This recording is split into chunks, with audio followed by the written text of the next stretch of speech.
예, 명절 잘 보내시고 또 이렇게 우리 얼굴을 다시 뵙게 돼서 정말 반갑고 감사합니다. 아마 이번 주간의 그 명절 기간 동안에는 여느 명절과는 좀 달랐던 것 같습니다. 분산되어져서 좀 고속도로가 한산했으리라고 그렇게 기대를 했어야 되는데 그러지를 못했던 것 같습니다. 명절 끝나고 가족들 만나고 난 이후에는 다 가족들하고 또 이렇게 즐거운 시간을 갖기 위해서 각지로 이렇게 또 여러 곳으로 휴양지로 떠나는 그런 가족들이 참 많았던 것 같습니다. 그래서 이 기간 내내 고속도로가 굉장히 전체로 몸살을 앓았다고 하는 그런 뉴스를 들었습니다. 어쨌든 그런 가운데서도 우리 모든 믿음의 가족들 한자리에 모여서 또 이렇게 예배하게 된 것이 정말 감사하고 또 저로서도 다양스럽게 생각이 되어집니다. 지난주에 제가 여러분들 명절 앞에 우리 주일날 예배를 드리면서 이런 말씀을 드렸습니다. 이 에베소서 1장에 있는 이 말씀, 특별히 17절을 중심으로 해서 제가 좀 말씀을 드렸는데요. 하나님께서 우리에게 지혜와 또 계시의 영을 이미 주셨다고 그렇게 말씀을 드렸습니다. 이 지혜와 계시의 영이 뭐냐? 이 지혜라는 것은 하나님에 관한 지식을 의미합니다. 그래서 그 지혜의 영, 진리의 영을 하나님이 이미 우리에게 허락하셨다, 주셨다고 했습니다. 그리고는 그 지혜의 영, 진리의 영을 소유한 자들은 무엇보다도 또 계시의 영도 동시에 받았다고 했습니다. 그래서 그리스도의 영인 이 거룩한 영, 이 영을 가리켜서 지혜의 영이다, 계시의 영이다 라고 그렇게 말씀을 드리면서 이 영을 우리가 받았고 하나님이 이 영을 우리에게 주셔서 하나님을 알아가는 그 일에 있어서 우리의 삶의 현장 속에서 우리가 보고 듣고 느끼고 우리가 경험하는 모든 것들 속에서 하나님을 하고 계신다는 것을 우리의 입술을 통해서 고백하게끔 그렇게 만들어 주신다고 그런 말씀을 드렸습니다. 오늘 이러한 말씀을 지난주에 드리면서 오늘 이 말씀의 17절 이후에 이제 17절, 18절부터 시작되는 구체적인 기도의 제목이 세 가지가 나타납니다. 이 세 가지의 기도의 제목을 바울이 에베소 교회 성도들을 위해서 하게 되는데요. 오늘 첫 번째는 무슨 기도를 하고 있느냐면 그의 부르심의 소망이 무엇인지를 알게 해 주십시오 라고 그렇게 기도합니다. 또 18절 끝부분에서 나오는 그대로 둘째는 그 기업의 영광의 풍성함이 어떤 것인지에 대해서 에베소 교회 성도들이 좀 알았으면 좋겠다. 그 기도의 제목을 가지고 기도하고 있습니다. 마지막으로 19절에 있는 말씀입니다. 그의 힘의 위력으로 역사하심을 따라 믿는 우리에게 베푸신 능력의 그 지극히 크심이 어떤 것인지를 에베소 교회 성도들이 좀 알기를 원합니다. 라고 그렇게 바울은 이 세 가지의 기도를 가지고 에베소 교회 성도들을 위해서 기도하고 있는 것을 봅니다. 사실 이 기도 제목 자체가요, 굉장히 아주 거대한 기도입니다. 굉장히 큰 기도입니다. 이런 기도를 할 수 있다는 것 자체가 어떤 면에서는 굉장히 바울에게 있어서도 큰 감사의 제목이지만 또 이런 기도를 받게 되는 그런 에베소 교회 성도들 역시도 영광이 아닌가 하는 그런 생각을 해보게 됩니다. 오늘 저는 이 17절에 있는 말씀 그리고 18절에 있는 이 말씀을 좀 중심으로 생각하고요. 다음 주일에는 19절에 있는 말씀을 좀 생각을 하고 난 이후에 총정리해서 바울이 에베소 교회 성도들을 위해서 기도했던 그 내용들을 생각을 해보려고 합니다. 오늘 18절에 나오는 너의 마음에 눈을 밝히사 라고 그렇게 말씀을 하시고 난 이후에 그의 부르심의 소망이 무엇인지를 알게 해달라고 그렇게 기도하는 이 첫 번째 기도가 있습니다. 이 기도는요, 이미 우리가 살펴본 대로 에베소 교회 성도들이 이미 구원의 놀라운 은혜를 받은 자들이라는 사실입니다. 에베소 1장 3절에서 10절에 있는 그 말씀을 여러분 지난 몇 주 동안 살펴보면서 여러분들이 아마 기억이 나실 겁니다. 찬송하리로다 하나님 곧 우리 주 예수 그리스도 그 아버지께서 그 기쁘신 뜻 안에서 그리스도 안에서 신령한 복을 우리에게 주시면서 우리를 예정하시고 예수 그리스도로 말미암아서 하나님의 아들이 되게끔 그렇게 만들어 주셔서, 그래서 그 사랑 안에서 우리가 은혜와 또한 영광을 찬송하며 살아갈 수 있도록 그렇게 만들어 주셨다. 그것이 에베소 1장 3절에서 10절 이하에 계속되는 그런 모든 말씀입니다. 이미 에베소 교회는 이런 놀라운 은혜를 받았다는 사실입니다. 이런 은혜를 받은 이들을 향하여서 바울이 지금 하는 말이 뭐라고 이야기하느냐면, 내가 너희를 위해서 기도를 하는데 이 기도의 제목이 뭐냐면, 그것은 그의 부르심의 소망이 무엇인지를 좀 더 알아가기를 내가 원한다라고 그렇게 지금 그 기도의 제목을 확인시켜주고 있다는 말입니다. 이 말은 다른 말로 이야기하면요, 이 기도의 제목이 뭐냐면 구원의 확신입니다. 너희들이 구원받았다는 그 사실에 대해서 너희들이 얼마만큼 확신을 가지고 있느냐에 대해서 내가 계속해서 기도하면서 너희들에게 재촉한다, 재확인시킨다, 준다라고 그렇게 말씀을 하고 있다는 사실입니다. 하나님이 에베소 교회 성도들을 그들을 부르셨다는 이 사실, 이 부분에 대해서 확실하게 너희들이 알고 있느냐 하는 그런 말입니다. 실질적으로 이 말이 여러분들에게 어떻게 들릴지는 모르겠지만 구원의 확신이라는 이 말 자체가요, 사실은 뭐 구원파처럼 그런 의미는 아닙니다. 제가 대학원 다닐 때, 대학원 다닐 때, 대학원 졸업하고 났으네요. 대학원 졸업하고 이제 막 제가 이제 어떤 전도 훈련을 받기 위해서 서울에서 이제 어느 프로그램에 참여해서 거기에서 이제 훈련을 받는데, 현장에 가서 전도를 하는데 우연히 어떤 사람을 만났습니다. 알고 봤더니 이분이 구원파에 속해 있는 사람이었던 겁니다. 그래서 저보고 하는 말이 뭐라고 이야기했냐면, 선생님은 언제 구원의 확신이 들었습니까? 몇 년, 몇 월, 며칠, 몇 시에 구원의 확신을 가지게 되십니까? 그렇게 묻더라고요. 참 어이가 없어가지고 제가 좀 기분이 안 좋았습니다. 내가 구원의 확신이 언제 있었던가? 그분이 그 다음 말이 뭐냐면, 이런 어떤 확신을 가지지 못하면은 선생님은 구원받은 사람이 아니라는 거예요. 그 말을 들으니까 더 황당하더라고요. 그래도 명색이 신학교를 졸업하고 대학원을 졸업해서 지금 강도사인데, 그리고 명색이 또 지금 전도 훈련을 받기 위해서 서울에까지 올라와가지고 여기서 이렇게 내가 지금 열심히 고생을 하면서 전도 훈련을 받고 있는데, 아니 무슨 당신은 몇 년, 몇 월, 며칠, 몇 시에 그 구원의 확신이 없으면 구원받은 사람이 아니라고 하니까 굉장히 저도 기분이 안 좋아서 마음이 상했습니다. 그래서 그분한테 제가 되려 이렇게 질문했습니다. 그런 확신이 없는 사람들은 다 구원을 못 받은 걸로 안다면 선생님은 몇 년, 몇 월, 며칠, 몇 시에 구원받았는지 아십니까? 자기도 대답을 안 하는 거예요. 자꾸 딴소리만 하는 거죠. 그래서 굉장히 제가 좀 마음이 좀 상해서 싸울 뻔한 그런 경험이 있었습니다. 기억이 납니다. 여러분, 구원의 확신이라는 것 자체가요, 몇 년, 몇 월, 며칠, 몇 시에 구원의 확신을 받았다, 그거 아닙니다. 여기에서 말하고 있는 것은 뭐냐면, 부르심에 대해서 너희가 그 어떤 소망이 무엇인지를 알라, 이 말은 다른 말로 이야기하면, 내가 하나님께서 우리를 불렀다, 에베소 교회 성도들을 불렀다, 이 말은 내가 다른 말로 내가 구원받았다는 말도 되지만은 소명입니다. 소명에 대한 이야기입니다. 그러니까 내가 하나님이 나를 부르셨고, 하나님이 나를 선택하셨고, 하나님이 나를 사랑하셔서 자기의 아들로 삼아 주셨다는 그 사실에 대해서 믿는 그 믿음이 바로 이 부르심에 대한 확신, 구원에 대한 확신이라는 사실이에요. 자, 여러분, 내가 구원받았다는 그 확신이 몇 년, 몇 월, 며칠, 몇 시에 가지는 것이 중요합니까? 아니면 하나님이 나를 부르셨다는 그 자체에 대해서 확실하게 붙들고서 믿고 있는 그 자체가 중요한 겁니다. 전자입니까? 후자입니까? 시간이 아니잖아요. 후자잖아요. 내가 하나님이 나를 부르셨다는 거예요. 하나님이 나를 선택해 주셨다는 거예요.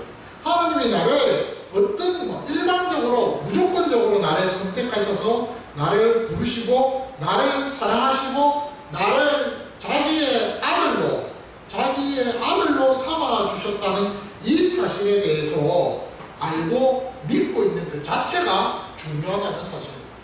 그것이 분명하게 있어야 한다는 거예요. 그래서 그 확신과 확신성에 대한 신앙 고백이 있어야 된다는 거예요. 이것은요, 뭐 단순히 우리가 예배 시간에 또는 매일 기도 드리면서 고백하는 그런 어떤 사도신경과 같은 그런 신앙 고백의 차원이 아닙니다. 그것은요, 뭐 어떤 그런 뭐 그렇다고 해서 뭐 베드로가 주는 당신은 살아계신 하나님의 아들로서 그리스도이십니다라고 그렇게 고백하는 마태복음 16장 16절에 나오는 그런 고백 차원이 아닙니다. 예. 마태복음 16장에 여러분 16절에 보시면 당신은 살아계신 하나님의 아들 그리스도이십니다라고 그렇게 고백을 합니다. 그런데 그 성경에 보면 주는 그리스도시요 살아계신 하나님의 아들이십니다. 이렇게 되어 있어요. 여기 주라는 말은 원문에 없어요. 주라는 말은 원문에 없고 당신입니다.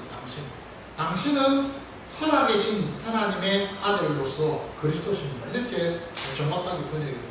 어쨌든 그런 신앙 고백, 베드로가 예수님 앞에서 그렇게 신앙 고백했던 그 고백, 그 정도 차원의 고백이 아니라는 거예요. 이 고백은요, 나를 부르신 하나님이 이 모든 우주 만물의 전부가 되신다는 그런 고백이에요. 그분 당신이 이 세상의 모든 것에 당신 것밖에 없습니다라고 고백하는 거예요. 그래서 골로새서 3장 11절에 있는 말씀대로 헬라인이나 유대인이나 할레파나 무할레파나 야만인이나 스쿠디안이나 종이나 자유인이나 차별이 있을 수 없다. 어디에? 그리스도 안에서. 복음 안에서는 차별이 있을 수 없어요. 오직 그리스도는 만유시요 만유 안에 계십니다. 예, 이유는 그리스도 그분은 이 땅의 모든 것이기 때문에 에브리띵이기 때문에 그렇다 이 말입니다. 그래서 여러분 이 모든 것이 되신다는 것은 하나님이 이 세상의 모든 것이다. 주 예수 그리스도 그분 당신께서 이 세상의 모든 것입니다. 라고 그렇게 고백하는 이 고백이 뭐냐면 당신이 나를 부르신 거예요. 당신이 나를 세우셨습니다. 당신이 나를 선택하셨습니다. 라는 그런 확신과 믿음 이것이라는 그것이 부르심에 대한 소망인데 근데 바울은요 여기서 멈추질 않았어요. 이 고백을 시작으로 해서 우리의 믿음이 하나님께서 나를 부르셨다는 그 믿음으로 확고하게 자리 잡는 그것과 함께 동시에 그 소망을 갖게 되는 그 소망이 뭐냐면 하나님을 알아가는, 다시 말해서 하나님이 나를 부르셨다는 그 사실에 대해서 더 알아가고 더 고백하고 더 그것에 대해서 확신해서 그것이 더 그 소망이 더 커지기를 원하는 그런 기대감 속에서 부르심의 소망이 무엇인지를 알게 해주기를 원한다고 바울이 에베소 교회 성도들을 위해서 기도한다는 사실. 그러니까 여러분 우리가요 이 기도 제목을 우리의 기도의 제목으로 가졌으면 좋겠어요. 아니 나뿐만 아니라 내 주변에 있는 가족들과 지인들과 아는 사람들 또 내 옆에 있는 믿음의 동력자들 지체들을 위해서 그렇게 기도하는 것이 중요하다고 저는 생각합니다. 자, 여러분 하나님이 나를 부르셨다. 이거요 굉장한 겁니다. 하나님이 나를 선택하셨다. 굉장합니다. 목사가 소명이 없으면 목사 일을 못합니다. 이 소명이라는 것은 콜링입니다. 콜링이라는 것은 한글로 번역을 하면 부르심이라는 뜻이에요. 이 부르심은요 굉장한 겁니다. 하나님이 나를 부르셨다는 거예요. 예. 누군가가 나를 불렀다. 누군가가 나를 불러서 세웠다 라고 했을 때 그것에는요 굉장한 어떤 권위가 주어지는 것입니다. 그렇기 때문에 그 권위 때문에 그 부르심을 받은 사람은요 자신의 목숨까지도 그냥 초계와 같이 버린다는 거예요. 제가 가끔씩 이런 말씀을 드릴 때 생각나는 그 드라마가 있습니다. 그 드라마 중에서 불멸의 누굽니까? 장군 이순신인가 뭐 하여튼 그런 드라마가 있잖아요. 그 드라마에 보면 이순신 장군이 자기 휘하에 있는 부하들을 이렇게 통솔을 할 때 바로 밑에 직속 있는 그 장교, 지금으로 말하면 장교들입니다. 그 장교들 한 사람 한 사람을 세워서 똑같이 그 외적들을 만나서 대항해서 전쟁을 이제 합니다. 그 수군들이잖아요. 그래 지금으로 해군들입니다. 배를 타고 나갑니다. 그래서 그 배를 타고 나갔을 때 이순신 혼자만 나가는 것이 아니라 자기 위하에 있는 그 부하들을 데리고 같이 나가요. 그러면서 그 배 한 척 한 척 모든 그 배들의 그 수장들을 장교들을 다 세웁니다.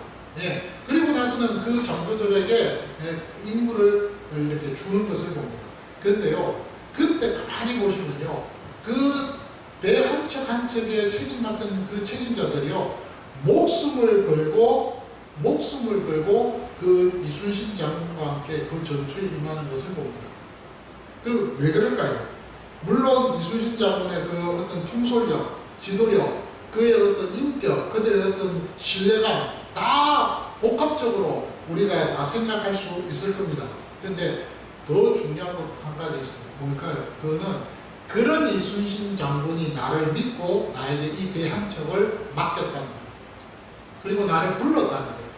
그 부름과 함께 맡겼다는 그 책임감 때문에 이 장교는요, 목숨을 걸고 자기 밑에 또 있는 그 부하들과 함께 그 전투에 임하는 거예요. 그것이 그 모습을 보면서 제가 뭘 느꼈느냐면, 하나님이 나를 부르셨다는 거예요. 하나님이 나를 목사로 부르신 거예요. 이것이 소명입니다. 제가 제일 처음에 신학교 갔을 때요, 대학 딱 들어갔을 때 하나같이 모든 사람들이 우리 신학과가 120명이거든요. 지금은 120명도 안 됩니다. 지금은 뭐 한 20명도 안 되고 25명도 안 됩니다. 다음 주 우리 고려신학대학원 주일로 지키는데 저 뒤에 보시면 112 운동이라고 해서 한 교회가 한 명의 그 학생을 보내기 운동, 얼마나 지금은 학생들이, 신학생들이 안 되기 위해서, 목사 안 되기 위해서, 요즘은요 여자분들도 아가씨들도 사모되는 것을 끌어가지고 전도사들에게 시집가는 거, 결혼하는 거 싫어합니다. 그래서 요즘은 이번 총회 때 제가 이제 가가지고 3박 4일 동안 있으면서 회의를 이제 진행하는 걸 보는데, 그 안건 중에 하나가 뭐냐면 미혼 강도사도 안수를 줘야 된다는 말을, 원래 헌법에는 또 헌법뿐만 아니라 성경에도 나옵니다. 성경에도 보면 한 가정을 잘 다스리는 그 사람에게 직분을 맡기는 거예요.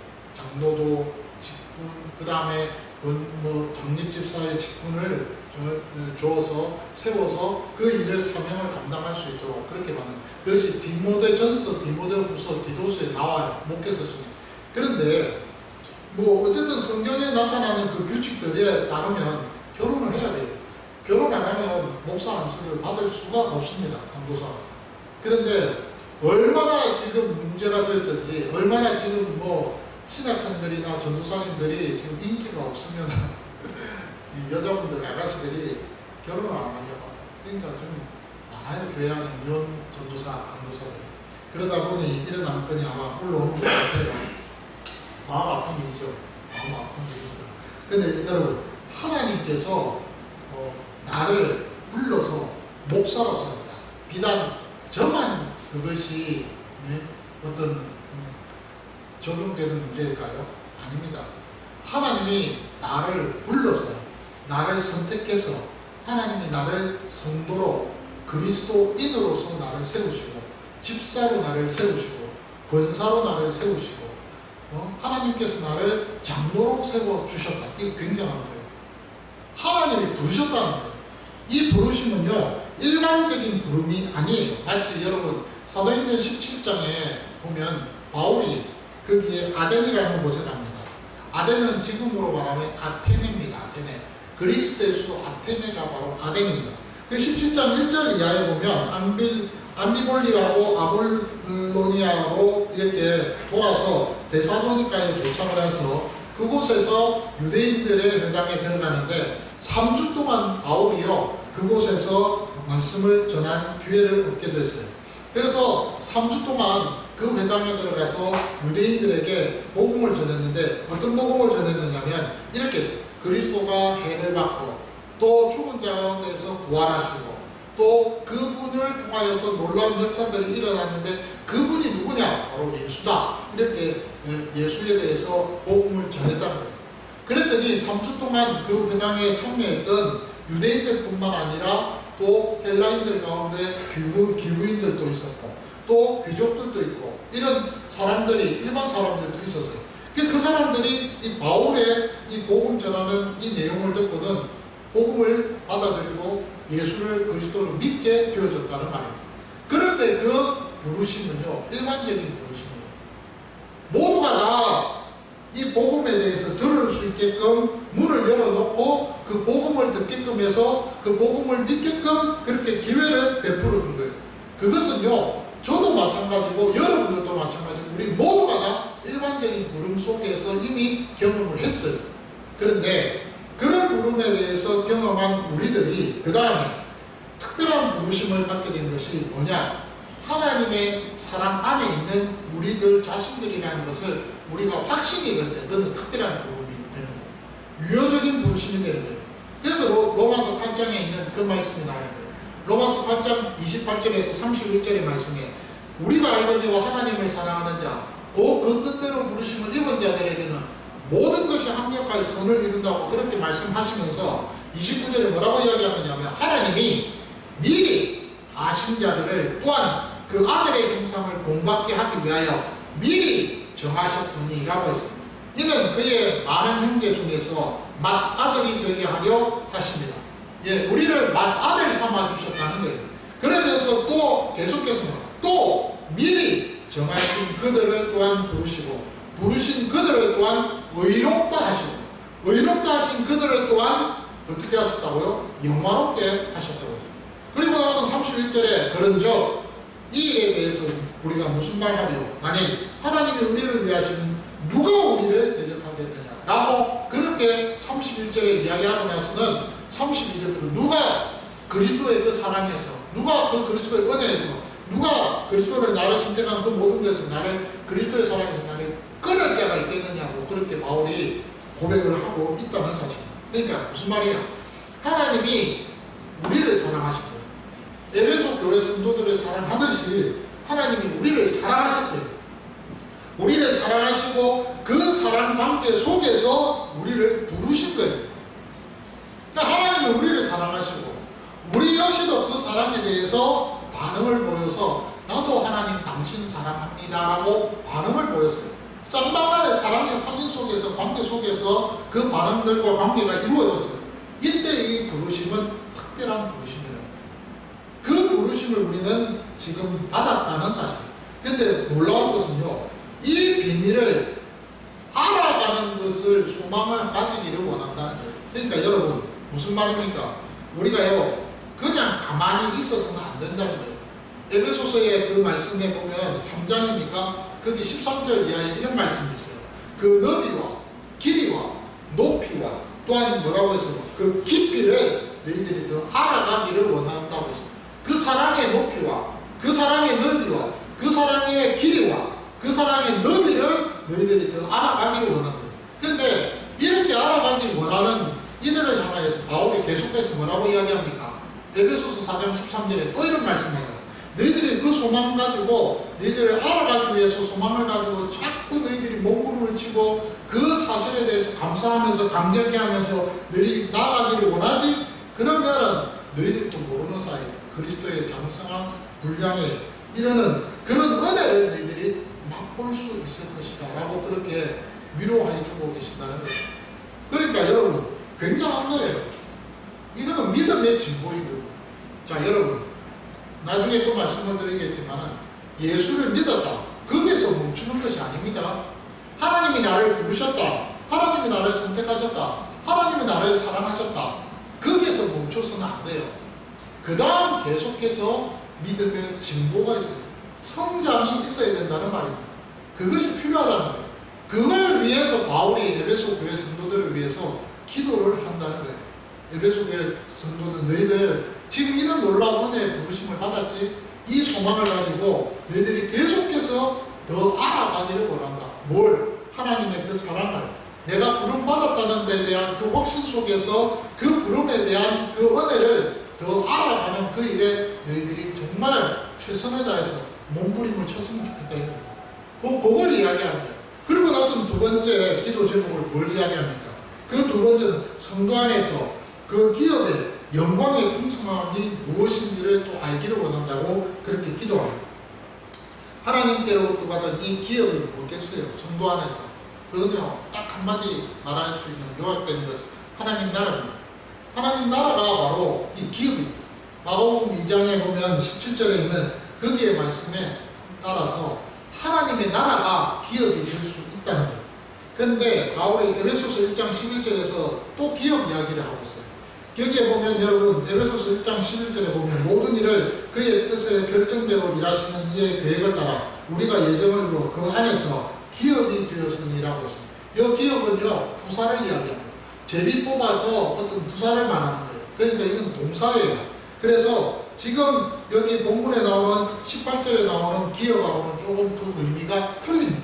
그렇기 때문에 우리가 그 기업 안에서 그 영광의 그 풍성함을 우리가 알기를 원한다라고 했을 때는 하나님 나라를 상속받을 그 자격을 가진 자라는 그런 의미예요.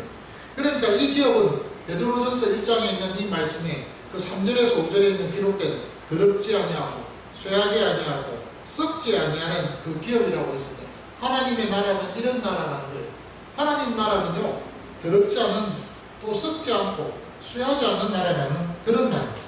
오늘 바울이 지금 에베소 교회 성도들 뿐만 아니라 우리 모두에게 지금 이 이야기를 하고 있습니다. 이 기도를 하고 있습니다. 이런 기업의 영광의 풍성함이 무엇인지를 너희들이 좀 알아가기를 원한다는 거예요.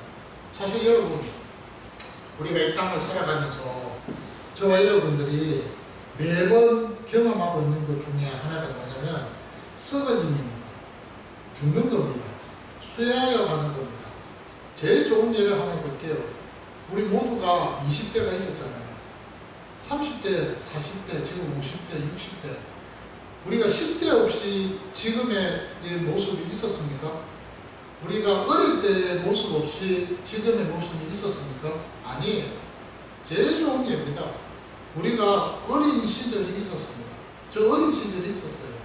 저 10대 때가 있었고 20대가 있었어요. 마찬가지로 여러분들도 마찬가지입니다. 시간이 흘러가면서 우리는 쇠해갑니다. 그리고 음식을 밖에 두면요 뷔페에서 썩습니다. 이번에 명절 기간 동안에 어떤 분이 그 말씀을 하시더라고요. 워낙 날씨가 더워가지고 명절 전에 음식을 만들었는데 그래도 뭐 하루 사이 뭐 별일 있겠나 싶어서 냉장고에 넣어놨더니 그 음식들이 다 상했대요.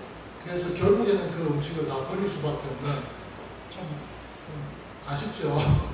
그래서 그만큼 날씨가 이번 명절 기간 동안 더웠다고 합니다. 그러니까 여러분 세상은요 썩어지고 시간이 가면 부패합니다. 그리고 없어집니다.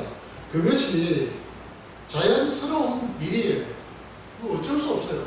그런데 바울이 지금 기업의 영광의 그 풍성함이라고 했을 때 이 기업의 하나님 나라는 썩어짐이 없어요. 쇠함이 없는 곳이래요. 그곳에는요 부패가 없대요. 거기는 진짜 모든 것들이 완벽해요. 더럽지 않대요. 그런 기업을 지금 하나님 나라라고 했어요. 근데 그 나라를 우리가 상속받았고 그 나라에 우리가 갈 수 있다는 그런 말이 되겠습니다. 그래서 여러분 이런 나라에 대해서 베드로 사도가 이렇게 표현하고 있어요. 베드로전서 1장에 보니까 13절에서 25절 그 긴 말씀 속에서 무슨 이야기를 하고 있느냐, 모든 것은 다 썩어지고 없어지고 다 헛되될 거다. 근데 딱 하나가 있다. 안 썩어질 것이. 그것이 뭐냐면 썩어질 시로 된 것이 아니고 썩지 아니할 시로 된 것이지. 23절에 이 씨가 썩지 아니할 것으로 되어 있다는 것. 이 씨는 안 썩는 거래요. 그리고 무엇보다도 또한 영원한 생명, 그 말씀이 이 속에 있다는 거예요. 이게 뭐겠어요? 바로 말씀, 예수 그리스도 그분이라는 거예요. 그분이 하나님 나라에 계신 그분입니다. 그래서 기업의 하나님 나라는 쇠함이 없다는 거예요. 영광만이 있는 거예요. 하나님의 영광만이 있는 곳이 바로 이 하나님의 나라입니다. 그래서 바울이 그러면 에베소 교회 성도들을 향해서 기도에 하면서 하는 말이 기업의 영광의 그 풍성함이 무엇인지를 깨닫기를 원한다고 했습니다. 하나님의 그 기업의 영광, 하나님 나라의 그 영광은요, 잘 표현되어 있는 곳이 계시록에 있는 말씀입니다. 요한계시록 21장입니다. 거기에 8절에서 27절까지 그 말씀에 보면 어떤 이야기가 있느냐면 이렇게 이야기합니다. 10절입니다. 성령으로 나를 데리고 크고 높은 산으로 올라가 하나님께로부터 하늘에서 내려오는 거룩한 성 예루살렘을 보여주는데, 이 11절입니다. 21장에 하나님의 영광이 있다고 했습니다. 그 성의 빛이 지극히 귀한 보석 같고 벽옥과 수정같이 맑더라. 깨끗한 거예요. 더럽지가 않습니다. 그리고 12절에 크고 높은 성곽이 있고요, 12문이 있는데 12천사가 그곳에 있고요, 그 문 위에는 이름들이 있는데 이스라엘의 12지파의 이름이 있다고 했습니다. 그리고 13절에는 동쪽에 세 문이 있고 서쪽에 세 문이 있고 남쪽 그 다음 북쪽에 다 세 문씩 있다고 그렇게 기술을 하고 난 이후에, 그리고 나서는 14절부터 27절까지 쭉 내려오면서 그 하나님의 영광이 모든 사람들에게, 그 하나님 나라에 들어온 자들에게 비치는 것을 이야기합니다.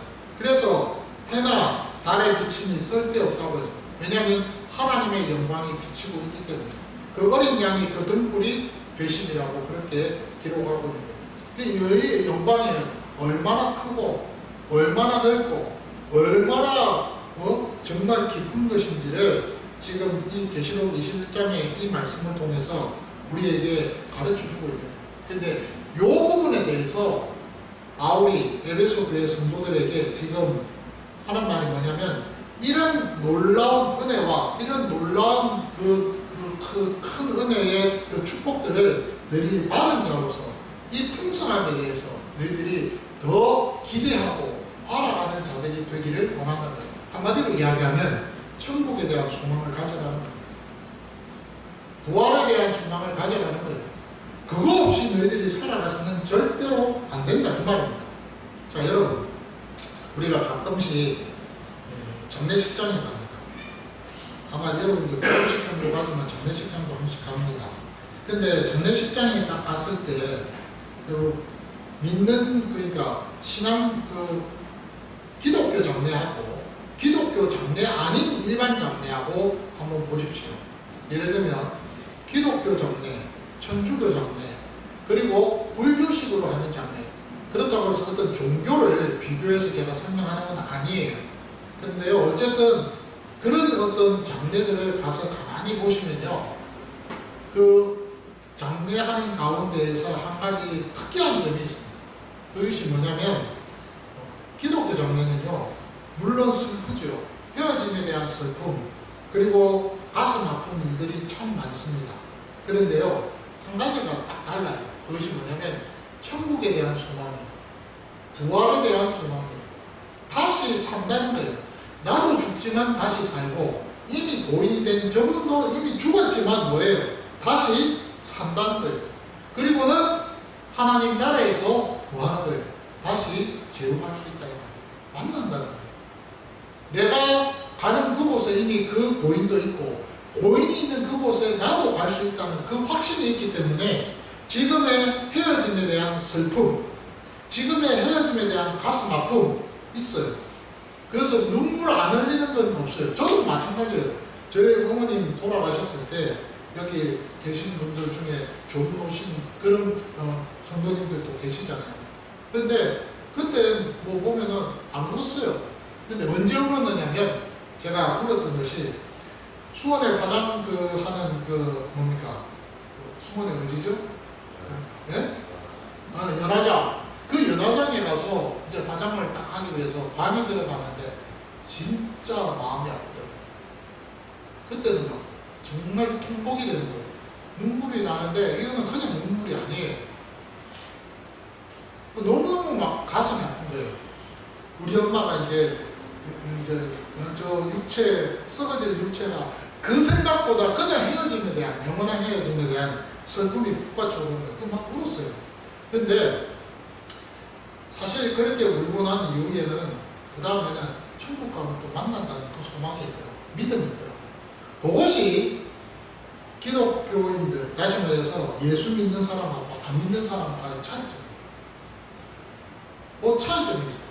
근데 왜 제가 이야기를 하느냐면, 여러분, 바울이 지금 에베소 교회 성도들에게 첫 번째 기도 제목이 뭐냐면 너희들 구원의 확신이 있지. 근데 그 구원의 확신을 가지고 너희의 그 구원의 확신 거기에서 멈춰서는 안 된다는 거예요.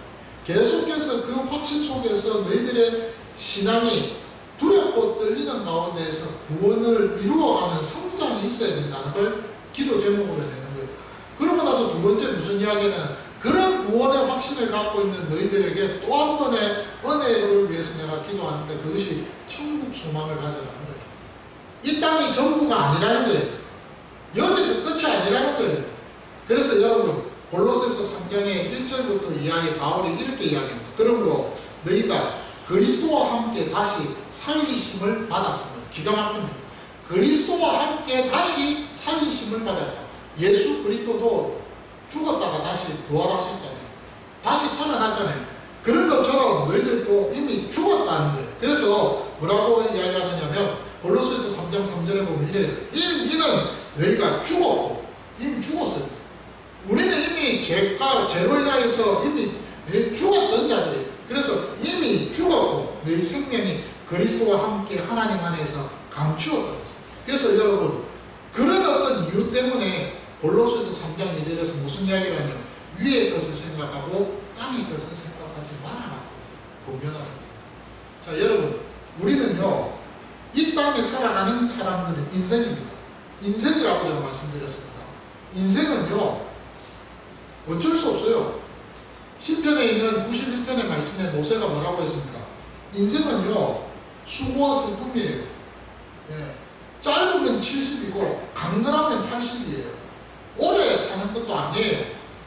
제가 저희 어머님 거기 여기 수원에 뭡니까 비봉 쪽에 가는데 보면 수원 있지 않습니까? 장례식장 가서 한번 보면요 저희 어머님만 계시지 않아요. 나이 어리든 젊든 어리든 나이가 많든 다양한 연령층의 참 많은 고인들을 만나게 됩니다. 그래서 그러잖아요. 태어나는 데는 순서가 있지만 가는 데는 순서가 없다지 않습니까? 근데 참 우리가 알아가야 될 것은 뭐냐? 이 세상에 우리가 살아가는 이 땅에 살아가는 인생이지만 분명한 것은 하늘 시민권에 대한 소망은 있다. 다른 말로 이야기하면 저와 여러분들이요 하나님의 나라에 가서 살아갈 수 있는 시민권을 이미 우리는 획득을 했다 이 말이에요. 딱 가졌다 이 말이에요. 그렇기 때문에 지금이라도 우리가 하나님 나라에 갈 수 있다는 말. 근데 놀라운 것은요 그런 천국에 대한 소망을 가지고 그 영광의 풍성함이 무엇인지 어떤 것인지를 이 땅에서 너희들이 맛을 조금씩 보면서 살아갔으면 좋겠다는 거예요. 여기가 전부가 아니라는 거예요. 사실 여러분 우리가 살면서 아둥바둥 사는 경우들이 얼마나 많습니까? 열심히 삽니다. 저도 마찬가지입니다. 아둥바둥 열심히 삽니다. 아침 일찍 일어나서 밤 늦은 시간까지 죽으라고 일을 합니다. 여러분들도 그러잖아요. 그런데 이 세상에서 두 부류의 사람을 만나게 됩니다. 아둥바둥 살지만 최선을 다해서 열심히 사는데 그런 사는 가운데에서 우리가요 한 가지 차이점이 있습니다. 최선을 다해서 우리가 사는데 뭔가를 이루기 위해서 살고 뭔가를 얻기 위해서 살고 뭔가를 내가 차지하기 위해서 소유하기 위해서 살아갑니다. 그러다가 그 모든 목표가 이루어지지 않을 때는요 어떤 사람은 포기합니다. 좌포자기합니다. 그리고는 담쌓고 세상하고 원망하고 불평하고 삽니다. 그러면서 살아가다가 인생을 마감합니다. 그것이 어떤 사람일까요?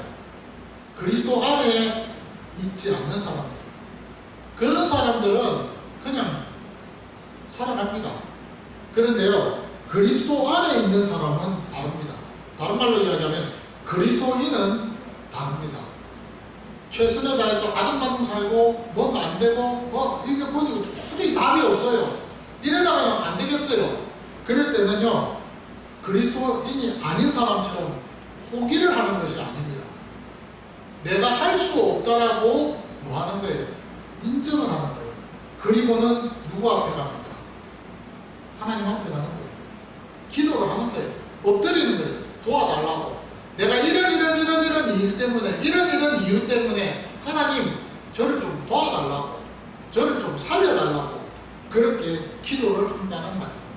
그것이 예수 믿는 사람하고 예수 안 믿는 사람의 차이죠. 여러분요, 인생은요, 연약합니다. 아무것도 아니에요. 그런데 분명한 것은 우리가 아무것도 아니지만 아무것도 되는 이유가 뭐예요? 하늘에 시민권이 있다는 거예요. 다른 말로 내 뒤에 백이 누구라는 겁니까? 하나님이 계시다는 거예요. 주 예수 그리스도 그분이 나의 아버지가 되시고 형이 되시고 나의 인도자가 되신다는 그 영이 나와 함께 있다는 사실이에요. 그래서 여러분 우리가요 정말 자부심을 가지고 금지 속에서 살아간다는 거예요. 그래서 요한복음에 예수님이 그러잖아요. 14장에 13절 이하에 이런 말씀을 하죠. 내 이름으로 무엇을 구하든지 내 이름으로 무엇을 구하든지 내가 행하겠다고 했어요. 그러면서 뭐라고? 이는 아버지로 하여금 아들로 말미암아 영광을 받으시게 하려 합니다. 라고 이야기하시면서 내 이름으로 무엇이든지 내게 구하면 내가 행하리라. 근데 요한복음 15장에 보면 16절에 또 이렇게 했어요. 너희가 나를 택한 것이 아니요 내가 너희를 택하여 세웠나니. 하나님이 우리를 세워주셨어요. 이건 아까 제가 말씀드렸잖아요. 구원의 확신이라는 거예요. 하나님 날 불러주셨다 이거예요. 하나님 날 선택하셨다는 거예요. 이는 너희로 가서 열매를 맺게 하고 또 너희 열매가 항상 있게 하며 내 이름으로 아버지께 무엇을 구하든지 다 받게 하려 합니다. 예. 하나님 앞에서 우리가 구하는 대로 얻는다 이거예요. 근데 빌립보서 4장 6절에는요 아무것도 염려하지 말고 다만 모든 일에 기도와 간구로 너희 구할 것을 그 다음 말씀에 감사함이라고 했어요. 감사함으로 하나님께 아뢰라고 했어요. 그런데 베드로 사도는요 이 부분에 대해서 노골적으로 5장 7절에서 이야기합니다. 너희 염려를 다 주께 맡기라. 이는 그가 너희를 돌보십니다. 아멘. 기가 막히잖아요. 기가 막. 우리 인생을 살아가면서 이 땅에서 염려 없을 수는 없어요. 이 땅에 살아가면서 우리가요 걱정거리 없다. 이건 대도 안 하십니다. 왜 걱정거리가 없습니까? 왜 우리가 살아가면서 염려 안 합니까? 한계에 부딪힙니다. 안 부딪힐 수가 없어요. 인간인데. 근데 중요한 것은 그렇게 열심히 우리가 살아가면서 한계에 부딪혔는데 거기에서 명심해야 하고 기억해야 할 것이 뭡니까? 그것은요 내가 할 수 없다는 거예요. 근데 그분은 할 수 있다는 거예요. 그런데 그분이 할 수 있다는 것 전제가 뭡니까? 천국에 대한 소망이 있기 때문에 가능하다는 거예요. 그 기업의 영광의 풍성함이 무엇인지를 아는 사람은 하나님 앞에 담대히 나가서 내 구할 것을 담대함으로 아른다는 거예요. 그렇기 때문에 여러분 우리가 예수 믿는 사람이 정말로 재미가 있다는 거예요. 인생을 살아가면서 저는 그렇게 생각합니다. 제가 이제 목회를 하면서 한 가지씩 이렇게 경험하는 것 중에 하나가 있습니다. 뭐냐면 제일 처음에 예수 믿으시는 분들 있잖아요. 제일 처음 예수 믿으시는 분들은 하나님 앞에 기도하면요 즉각 이루어주십니다. 얼마 더는 틀림없습니다.